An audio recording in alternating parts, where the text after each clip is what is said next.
kabanata ang nadagdag po sa kasaysayan ng ating bansa matapos na opisyal na buksan ang ika-31 ASEAN Summit na naglalayong pong palakasin ang relasyon sa pagitan ng ASEAN at ng mga dialogue partners nito.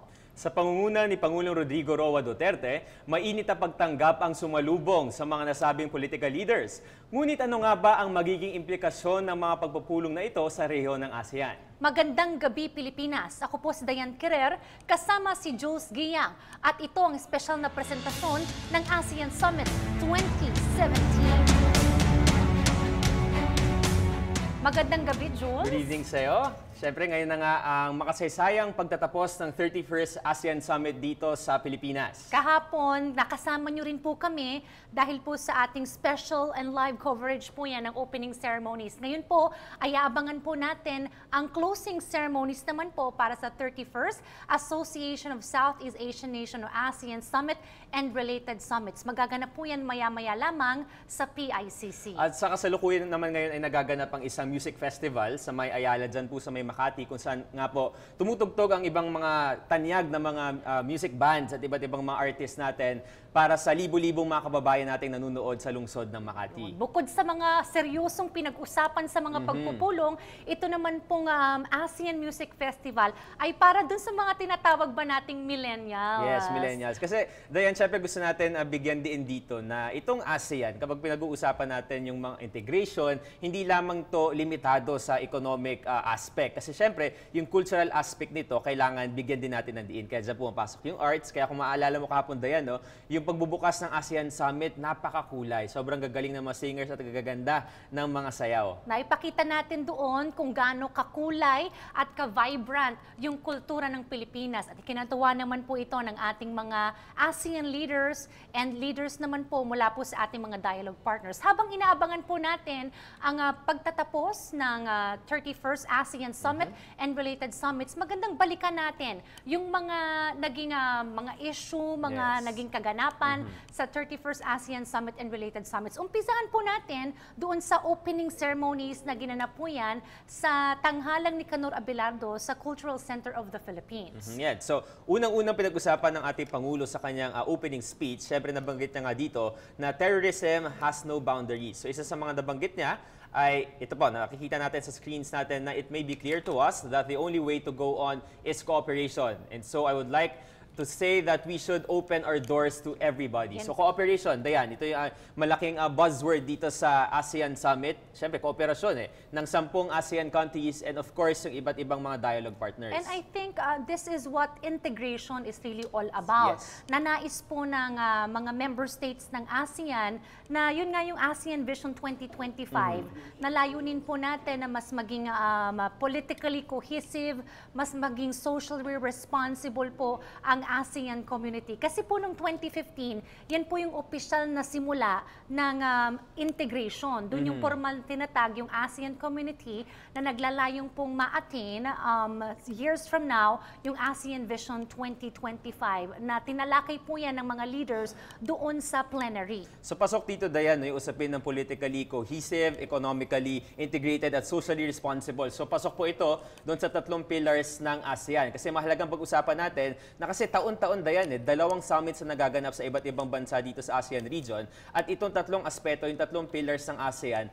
ang nagre-revolve na issues. Kasi nga, especially this year, maraming mapag-uusap hinggil sa political security issues dito sa region. Kasi nga, recently lamang, liberated ng Marawi. So talagang isa sa naging paksa itong kapayapaan at syempre kooperasyon sa loob ng rehiyon. Yun nga yung sa pagkanyang talumpati, yung kanyang opening remarks, doon niya agad sinimulan sa issue ng terrorism. Pero bago natin tunguhin yung terrorism na yan, syempre marami pang mga kooperasyon na napag-usapan dito sa ASEAN Summit. Patungkol na po dyan ang sa trade, ang kooperasyon sa mga programa para maisulong po ang kapakanan ng mga kababaihan, maging po ng mga kabataan, maging sa sektor ng enerhiya na pag-usapan rin yan kung paano mas mapapaigting ang kooperasyon ng ating pong mga leaders sa Association of Southeast Asian Nations. Still on the aspect of cooperation, syempre maraming mga bansa, no? Kasi tinatawag nga natin na maraming related meetings. So isa na dito syempre yung regional cooperation together with Japan. Napakarami mamaya pag-usapan natin ito, Dayan. Of course, yung subway at iba't iba pang mga infrastructure. Aside from Japan, meron din tayong cooperation, of course, with the USA. Kasi this year, nagkataon din na bukod sa 50th anniversary ng ASEAN, ay 40th anniversary din ng ASEAN at ng Estados Unidos, yung cooperation nila. Bukod pa dyan, meron din with South Korea, with Canada, at syempre iba't iba pang mga bansa sa labas ng ASEAN. Okay, so nabanggit mo na yung iba't ibang mga bansa kasi po itong 31st ASEAN Summit ay hindi lamang po ito within the Association of Southeast Asian Nations dahil may mga tinatawag po tayong mga dialogue partners. Kasi ang isa ring tema po nitong ASEAN Summit bukod po sa partnering for change and engaging the world ay itong One ASEAN, a global player. Yes. So kumbaga saan man nakaposisyon yung ASEAN pagdating naman sa buong mundo kasi alam natin na marami pa tayong mga international organizations and other countries outside ASEAN na nakakaroon din tayo ng kooperasyon at pinaigting ang ating relasyon sa kanila. So let's quote the President. No? Sinabi niya dito na, I never promised a paradise for us. I know how hard it is really to fix the economy. But what I promised you during the campaigns, I will just make the lives of the Filipinos comfortable. So talagang realistic yung Pangulo natin dito na mahirap talaga yung from the very start. Pero from that starting point, talagang itutupad ng ating Pangulo yung kanyang pinangako ng kampanya na siyempre maging komportable yung buhay ng mga Pilipino. Sabi nga niya, komportableng buhay lang ang hangad ko sa bawat Pilipino. Hindi naman yung masyadong magarbo, yung sakto lang, may maayos silang trabaho at kumbaga yung kalidad ng pamumuhay ay naroroon. Kasi ang tanong natin dito, paano ba magta-translate yung mga pinag-usapang yung mga pinag-usapang issue, paano magta-translate yung mga bilateral meetings natin para magkaroon ng komportableng buhay yung ating mga Pilipino? Well, as for my own personal views, I think kasi isa sa mahalagang na pag-usapan dito yung patungkol sa kalakalan, yung trade. Kasi kung mapapaunlad natin yung ekonomiya, lalaki yung income ng ating bansa, ay ito ay magta-translate sa mga programa para doon sa mga mahihirap. So magtutupad yung komportableng buhay para sa mga Pilipino. Kumbaga din talagang kailangan natin mag-manage ng expectation. So sinabi na natin Pangulo na hindi naman talaga paraiso yung pinangako niya sa atin. Pero siyempre sa tulong-tulong, sa kooperasyon mismo ng iba't ibang mga sektor dito sa lipunan, mula sa private sector, sa government, sa civil society, and of course, dito sa ASEAN region mismo at iba pang mga bansa sa labas ng rehiyon, talagang maaari natin makamit itong komportableng buhay. Pero napakaganda ng puntong sinabi mo, Dayan, yung pag-translate mismo, paano ba magti-trickle down lahat ng mga cooperations, lahat ng mga agreements dito sa ASEAN, paano ba mararamdaman yan ng ordinaryong Pilipino? So, magiting ko lang natin yung sa trade, kasi isa rin sa mga napag-usapan po dito, reports have said na yung sa United States and sa Philippines during the bilateral talk na napag-usapan po ng dalawang leader yung patungkol doon sa free trade agreement. Yes. Kasi ngayon pala, yung United States ay mayroong free trade agreement sa Vietnam, Singapore and Japan. So tayo, wino-work out natin ngayon kung possible ba itong free trade agreement ng Philippines at United States. And then yung angle na ginagamit ng team ng ating Pangulo dito para makumbinse ang team naman ni Pangulong Donald Trump ng USA na ang Pilipinas ay for the longest time, we are partners, we are allies with the USA. So bakit hindi natin maisagawa dito sa Pilipinas yung free trade? So ang nakuha naman ng na commitment mula sa USA according kay spokesperson na Harry Roque na pag-aaralan daw ito ng USA. Nako, alam mo, Dayan, kapag natupad yan, talagang mas aangat talaga itong trade and agreement natin with the USA. Okay, bukod po dyan sa usapang kalakalan naman, yung usapang micro, small, and medium enterprises. Kasi alam naman po natin na ang MSMEs o yung pong mga maliliit na negosyante ba, ay ito po yung sino-consider natin na backbone ng ekonomiya. Kasi sa ASEAN po mismo, 90%, almost 90% po, I think more than 90% pa nga po ang sakop po nito ay ang mga micro, small, and medium enterprises. Kaya po, agenda rin po ni Pangulong Duterte na isulong po ang kapakanan ng mga MSMEs at magkaroon ng kooperasyon among the member states of the Association of Southeast Asian Nations. Speaking of, may sinabi rin ang ating Pangulo dyan, dito sa kanyang quote, na I would like to pour more money on the medium, small, and micro industries. We found out in our meetings with APEC that the basic unit of the economy has always been moved by the MSMEs. So yan, isa to sa mga takeaways ng ating Pangulo mula sa naganap na APEC Summit na ginanap sa Da Nang, Vietnam last week. Kasi for the longest time, Dayan, yung usual na pananaw ng mga kababayan natin na yung pag-contribute sa economy ay nagagaling sa mga big companies na kailangan mo magtrabaho, maging empleyado sa isang kumpanya para makapag-contribute sa economy. Pero right now, ang nagiging trend dito sa ating region, na pwede palang ma-empower tayo, makapacitate tayo na gumawa ng sarili nating maliit na kumpanya at diretso tayo makakapag-contribute sa economy. So very empowering siya. With this pronouncement from the administration, parang ang sarap talagang magnegosyo ngayon, ano? At lalo pa, nakasabay ito yung sa ating ASEAN integration. Kasi with this, yung mga barriers natin para tayo ay makapag-export ng mga Philippine products natin, nawawala at nagiging madali. At nagiging mas malaki tuloy yung kita natin dahil mayroon na tayong mga ka-partners in the international community. So ito pong sinabi ni Presidente Duterte na sa next GAA do sa ating budget, mas malaki na raw pong ilalaan para sa mga maliliit na negosyante. Kasi kapag pondo na yung pinag-uusapan natin, Dayan, sinasabi nga na yung national budget, yung budget reflects the priorities of the government. So kapag naasikaso na or naayos itong budget na to para makapaglaan pa ng pondo para sa MSMEs, tiyak na mas mabibigyan ng capacity building yung mga MSMEs para magtagal lalo itong mga medium-small enterprises. Maganda rin na isa po sa mga programa ngayon ng ASEAN Business Advisory Council, yung mentorship program. Kasi yung mga malalaking businessmen and businesswomen, sila ngayon yung nagme-mentor doon sa mga lilit na negosyante para from MSMEs, baka malay mo in the future, maging large companies na rin sila at sila naman yung magme-mentor. So kumbaga, may long-term effect itong mentorship program nila kasi in the long run, mas maraming mga magiging negosyante at mas maraming makakatulong para maingat po yung ating ekonomiya ng Pilipinas. Lastly, dito kasi pumapasok yung connectivity mismo eh. Kasi kapag nagme-mentor tayo, Dayan, hindi lamang tayo sarado sa mga kababayan nating mga mentors. Kasi since integrated na tayo, pwede tayo ma-mentor ng mga Malaysians, sa mga Indonesians, Singaporeans. Kaya sinabi natin Pangulo na yung connectivity, aayusin po natin yan. So yung internet, digital economy, public-private partnerships, yan po yung mga tututukan ng ating gobyerno para mas mapaunlad pa itong MSMEs. Actually, dun sa AMEN, yung ASEAN Mentorship for Entrepreneurs Network, may mga mentors na tayo dyan from other ASEAN member states. So yung mentorship, hindi lang dito sa Pilipinas, kundi maging iba't ibang mga bansa na kabilang po sa ASEAN. Puntahan naman natin yung sunod pang sinabi ni Presidente Duterte, and we quote, we will rebuild Marawi. We collected so much taxes and there's enough to start to lay the foundation of the city again. So ito pumapasok yung problema hindi lang po sa Pilipinas, kundi maging sa international community itong problema ng terorismo. Sinabi po ni Presidente Duterte na tayo ay kagagaling lang natin sa tagumpay sa ating pong naging problema doon sa lungsod ng Marawi City at pinaabot po ni Presidente Duterte ang kanyang pasasalamat sa ating pong mga kaibigan, sa ating mga kapitbahay, sa Association of Southeast Asian Nations kasi malaki po ang naging tulong nila para po makamit natin yung tagumpay na yon sa rehiyon ng Mindanao at even just rehabilitation stage ay nandyan pa rin po yung ating mga kaibigan sa ASEAN. Nagpabuti ng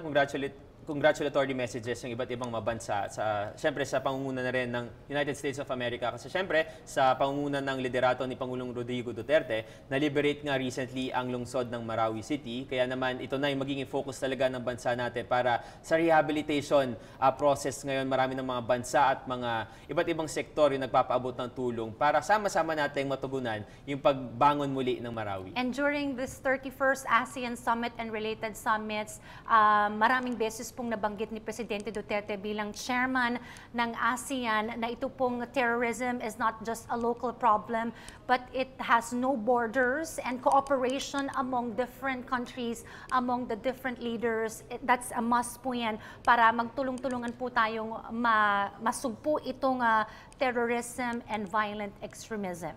Okay, marami pa po tayong tatalakayin. Sumali po kayo sa aming diskusyon dito po sa ating special and live coverage of ASEAN Summit 2017. Magbabalik pa po kami.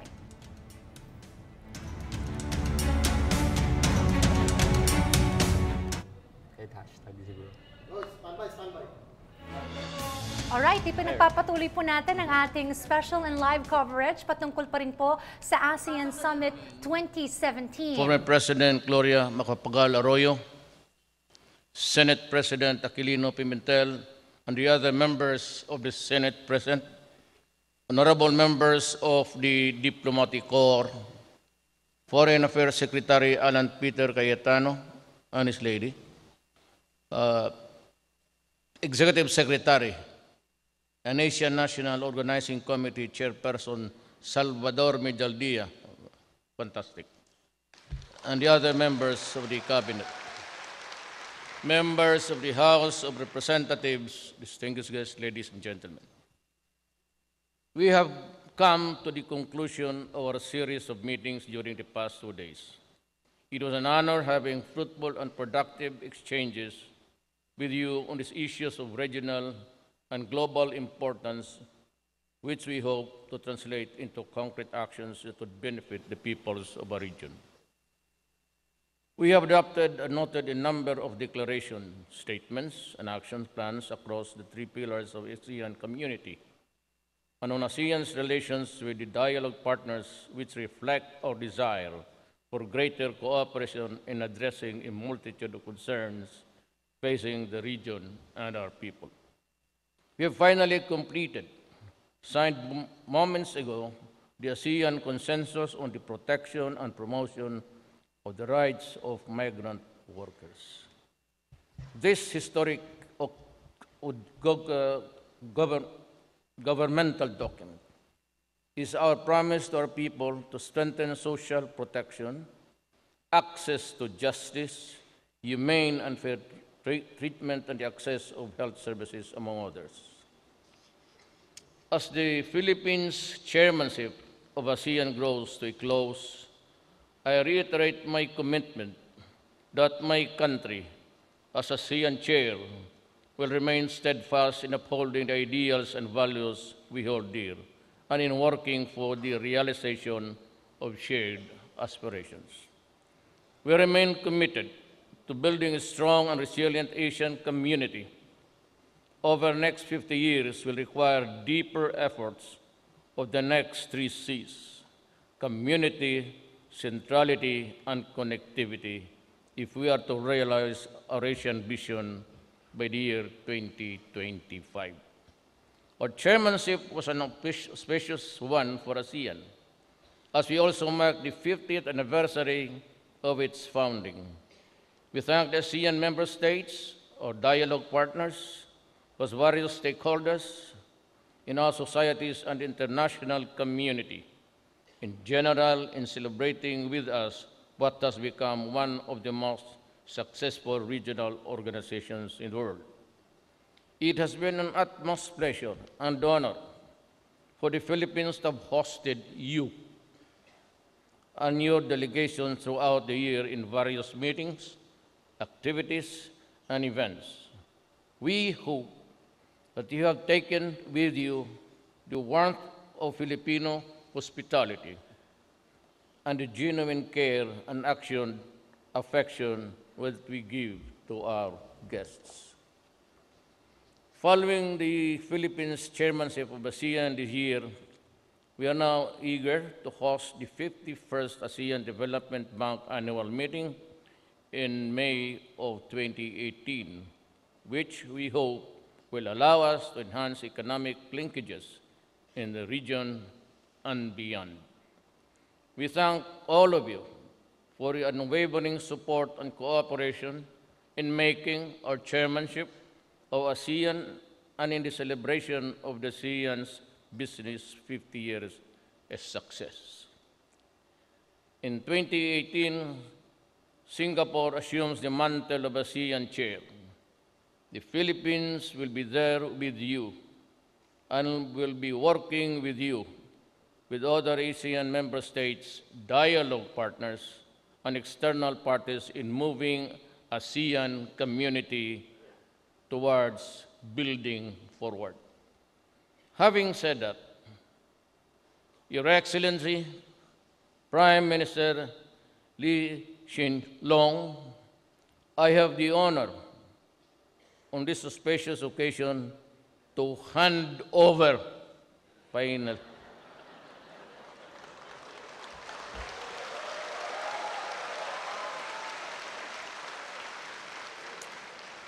the chairmanship of ASEAN to the Republic of Singapore, effective 1 January 2018. Maraming salamat po. The Philippines will now hand over the ceremonial gavel, signifying chairmanship of the ASEAN to the Republic of Singapore. May we request His Excellency Prime Minister Lee Hsien Loong to please go on stage to receive the gavel from President Duterte.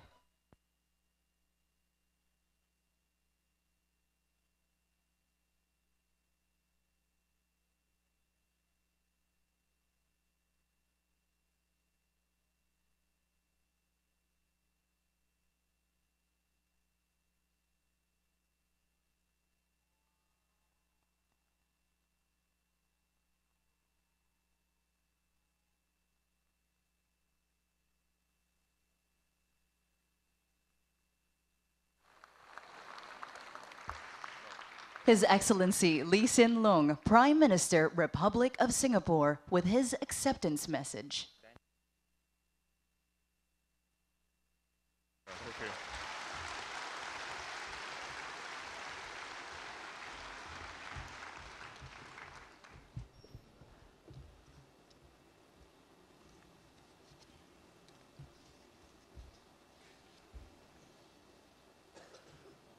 President Duterte, fellow ASEAN leaders, distinguished guests, ladies and gentlemen.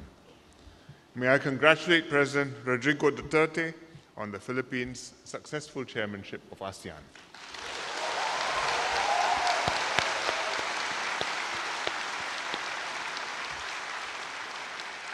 Your chairmanship has coincided with the commemoration of the 50th anniversary of the founding of ASEAN. Together with our partners, we celebrated the maturing of ASEAN into a community focused on regional peace, economic integration, and constructive engagement with our partners and with key players in the international community. ASEAN has built a stable, open, and inclusive regional architecture, one that has brought about security, growth, and development for our peoples. I would like to thank the Philippines and yourself for moving ASEAN towards deeper integration with the theme, Partnering for Change, Engaging the World.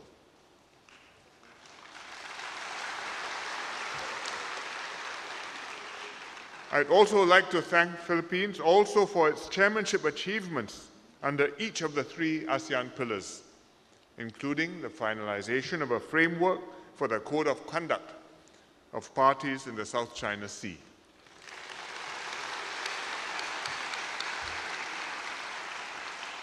The conclusion of a free trade agreement between ASEAN and Hong Kong.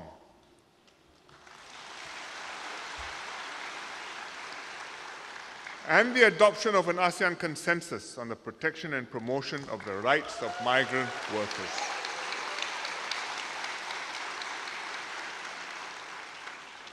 I would like to thank the Secretary General of ASEAN, His Excellency Mr. Leh Long Min, and his staff at the Secretariat for their dedication in supporting the many ASEAN meetings and the heavy ASEAN agenda.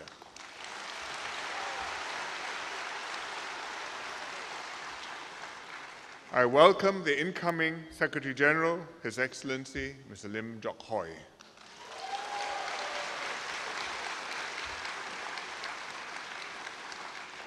Singapore looks forward to working closely with you and with the Secretariat to strengthen ASEAN's community building efforts.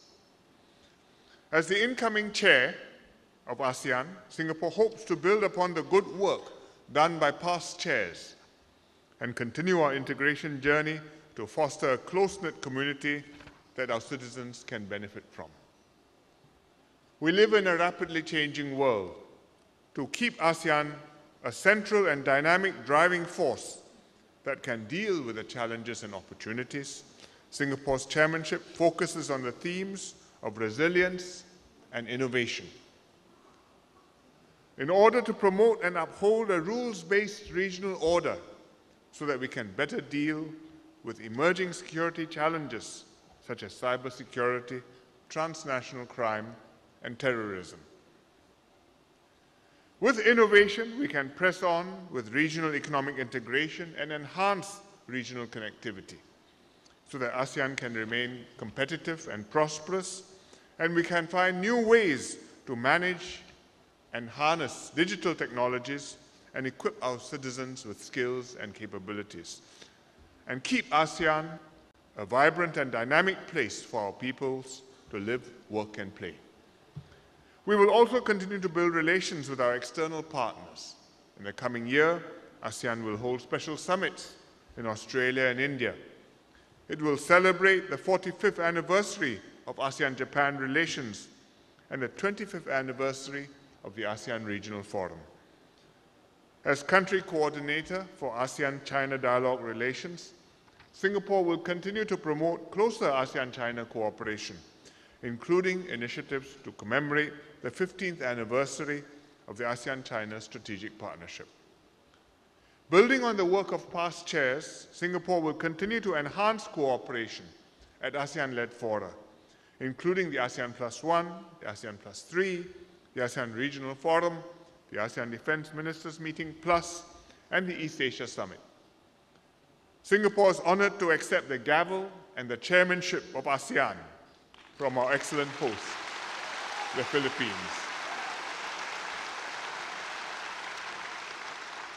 And I look forward to working with all our ASEAN partners and to welcome all ASEAN member states to Singapore in 2018. Thank you very much, and mabuhay.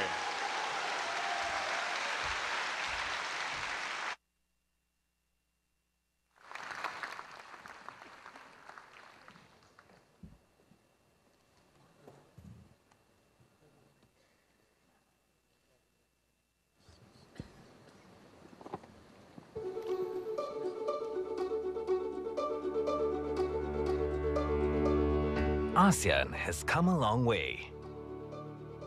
Our collective vision has delivered peace, stability, and prosperity to our community of 10 member states.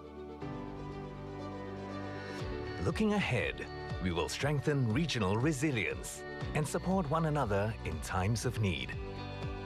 We will find innovative ways to meet new challenges, deepen our economic integration, and increase connectivity.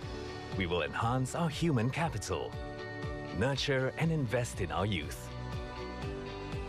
We will strengthen ASEAN's partnerships with friends to build a united and thriving ASEAN that benefits our citizens. In 2018, we welcome you to Singapore.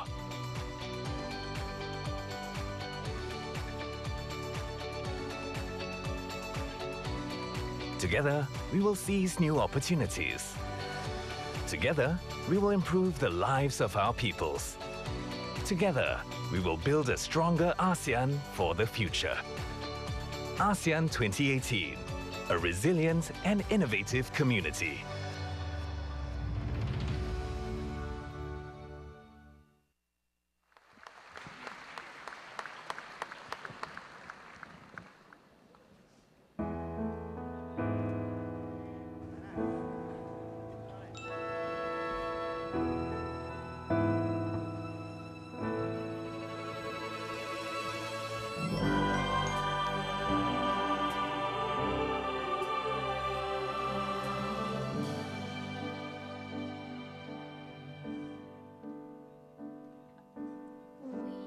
The children of yesterday's dream.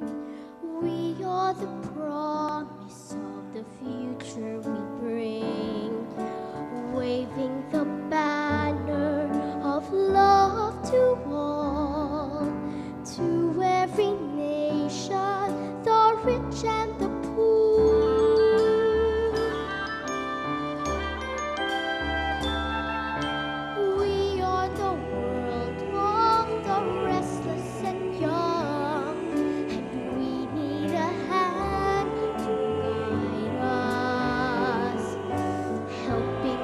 Each other.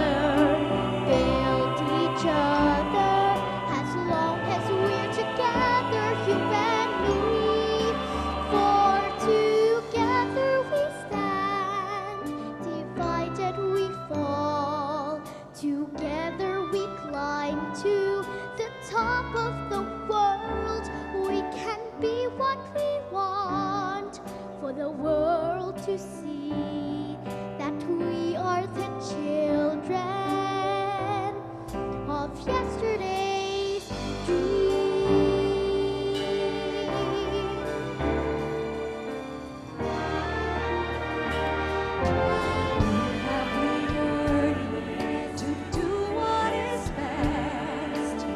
Someone special from all the rest. Nations and brothers in unity, building tomorrow for you and for me. We are a world of the restless and young. We need a hand to guide us.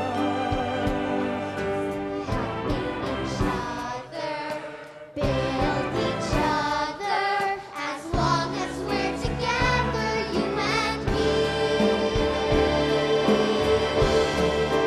For together we stand, divided we fall. Together we climb to the top of the world. We can be what we want for the world to see. That we are the children of yesterday's dream. Don't let them look down on you. Be strong and courageous. Dreams are ageless with passions outrageous. From spark to fire, the youth, now is your time to shine.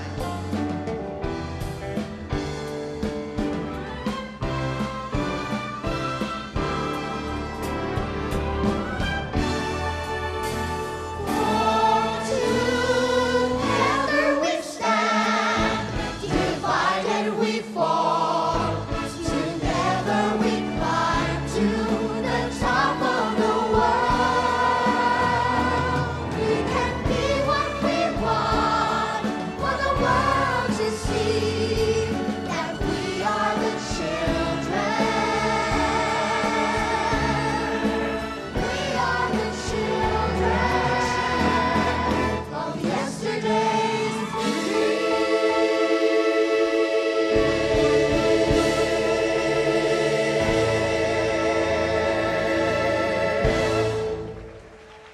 We are witnessing the dawn of a dynamic ASEAN as the children of yesterday build a better future for the region.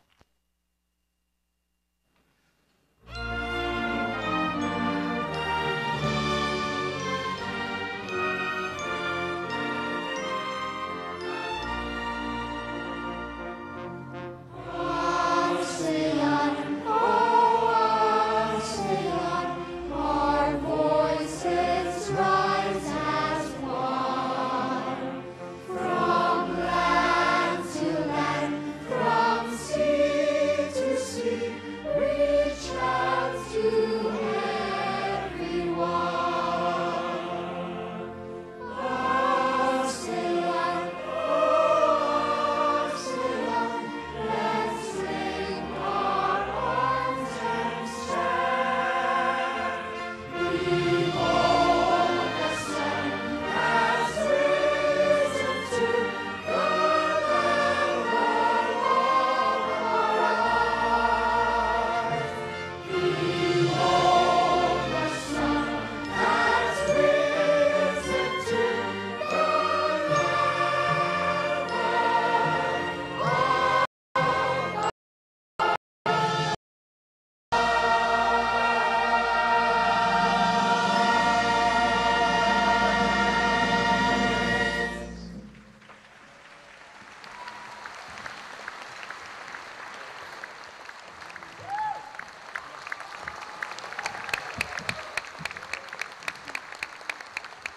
The closing ceremony of the 31st ASEAN Summit and related summits is now over. May we request everyone to please remain inside the hall as their excellencies, the heads of state and government of ASEAN member states, dialogue partners, and guests of the chair exit the venue. Thank you and good evening.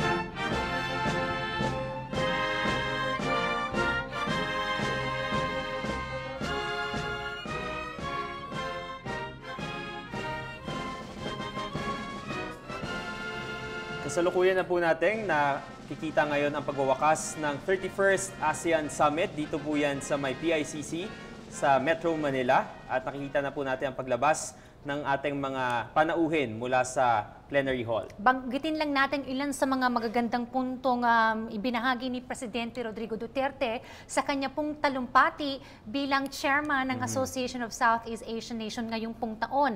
Nabanggit po ni Pangulong Duterte na naging napakamabunga po at produktibo ng naging mga pagpupulong at dialogo. According to Presidente Duterte, there have been a number of declarations, statements, and action plans as results of the 31st ASEAN Summit and related meetings. Na-single out lang ko lang ito, Jusa, yung consensus on the rights of the protection or consensus on the promotion and protection of the rights of the migrant workers na sinabi po ni Presidente Duterte na isa rin pong landmark document na bunga po nitong pagpupulong na ito. Sa konteksto ng Pilipinas, Dayan, meron tayong lagpas 200,000 Pilipino na mga migrant workers dito sa rehiyon ng ASEAN. Kaya tiyak na magbebenepisyo talaga to sa lahat ng mga kababayan natin. At syempre, sa libo-libo pang ibang mga migrant workers sa buong ASEAN. Pagkatapos naman, Dayan, ng talumpati ng ating Pangulo, nagkaroon na ng turnover sa Singapore ang siyang magiging chair ng 51st year ng ASEAN. So, lahat po ng mga related meetings at summits ay magaganap sa Singapore for 2018. Tinanggap po ang gavel ni Prime Minister Lee Hsien Loong at syempre kinongratulate niya po si Pangulong Rodrigo Roa Duterte para successful chairing ng ASEAN. At syempre nabanggit nga rin dito, Dayan, no, yung isa sa mga highlights na napagkasunduan ng lahat ng mga leader ng ASEAN at ng iba't iba pang mga dialogue partners, itong Code of Conduct for the South China Sea. Na-finalize na daw po yung framework at yung negosasyon ay magsisimula na po ito para sa masiguro po na yung sa agawang teritoryo ay mapapag-usapan po ito sa mapayapang paraan. Bukod po dyan sa pag-finalize ng framework for a Code of Conduct sa South China Sea, ay nabanggit rin po ni Prime Minister Lee Hsien Loong ng Singapore, ang susunod pong chairman ng ASEAN Summit. Yung isa rin pong naging matagumpay na produkto po nitong ASEAN Summit ngayong taon ay yung Free Trade Agreement ng ASEAN at ng Hong Kong. Nabanggit rin po niya yung consensus on the protection of the rights of migrant workers at naibahagi rin po nito na after po ng panunungkulan ng Secretary General ng ASEAN na si Lelong